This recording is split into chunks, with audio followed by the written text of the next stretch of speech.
So I'm here with Tyler Epp, the president of the Miami Grand Prix. It's a big title, Tyler, and a big title for someone who's just announced a big contract extension. We're going to be here until 2041. Have you thought about standing here in the middle of Hard Rock Stadium in 2041?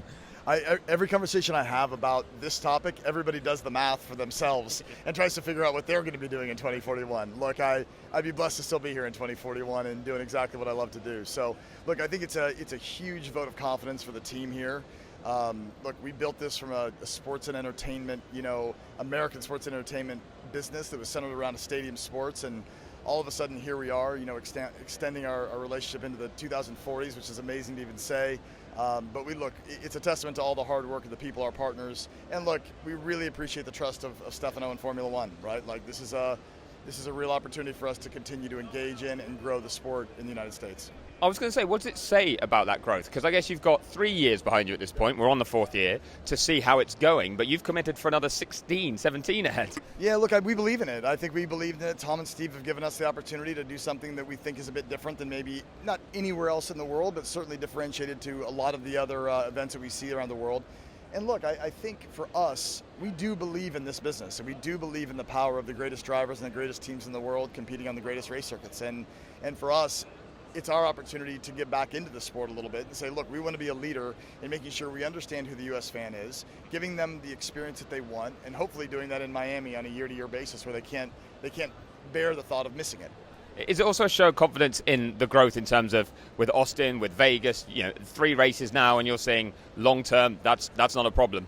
I certainly hope so. Like I can't necessarily speak for the different markets in terms of exactly what they see. I only see the data from ours and certainly the shared data that we get from Formula One. But look, I think at the end of the day, they're very differentiated, right? The Vegas experience and what Emily and her team do there, and what what Austin does, and Bobby and Regan and the team there, like they're very different. I think you could come to all 3 American races having a completely different experience. But I would tell you the one thing that continues to be central is the greatest drivers, greatest race teams on some of the greatest circuits in the world. And I think that's what F1 promises you as a fan, a customer, and as a promoter.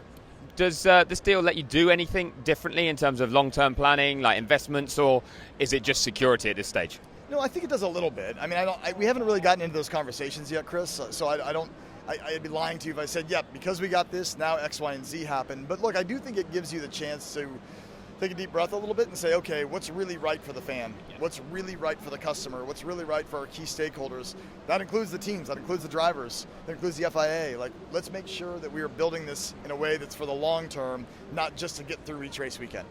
Speaking of each race weekend, though, let's look at this one. Firstly, how do you think it's gone so far, heading into the race with huge crowds expected? And you had the added challenge of weather yesterday as well. Yeah, we did. Look, I think we did a couple things differently this year that we've learned some things from. We traditionally have opened up Friday and had a couple bumps just because we haven't done it for a year, at this scale at least.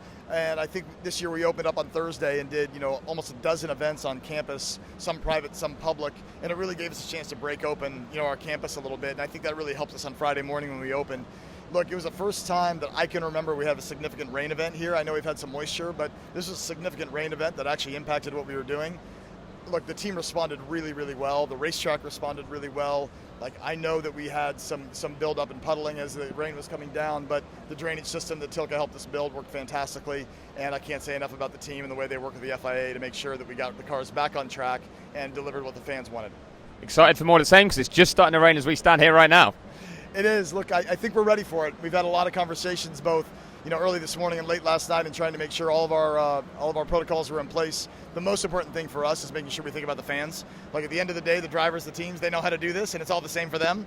But for us, making sure that we're taking care of the fans, communicating with them what we're seeing is the most important. Well, they're going to be dealing with some heavy rain, I think, right now, so I'll let you get out of it. Tyler, thanks so much for your time. Thank you, Chris. Appreciate it.